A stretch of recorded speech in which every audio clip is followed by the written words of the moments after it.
You know, we treat a lot of problems with people these days that have to do with bad posture, and everything about our information-based society gives us bad posture. We're always reading, which means we're in a position like this, and if we're texting or we have our cell phones going or whatnot, we're all bent over and everything like that. And even something as silly as watching television, which we don't think is a problem, we sit back and we watch television, but it really means we had our head in that position the whole time.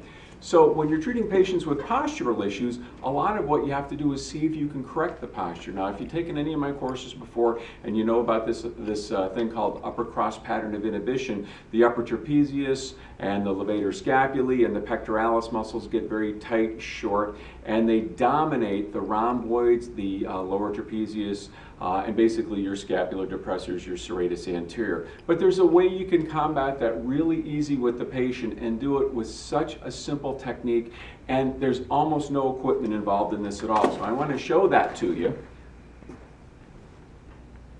All you need is a TheraTube. If you have a fancy TheraTube, that's great, but most of the patients don't have things like this. So really all you need is a TheraTube, and here's what you do.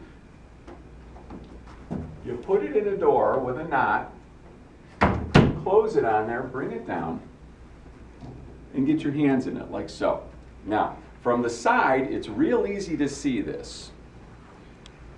If you just pull your shoulder blades into your back pocket, just like that, lift your chest toward the ceiling, but you're not doing it with bent elbows. The elbows are locked. You push down, let it come back up. Push down, let it come back up. Push down, let it come back up. This uses the identical muscles that you're going to need to rebalance these muscles. Lower trapezius, serratus anterior, rhomboids.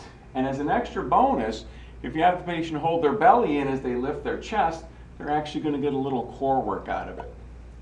So that's not too complicated. Anybody can get one of these things. You can even give it to them to help them get started.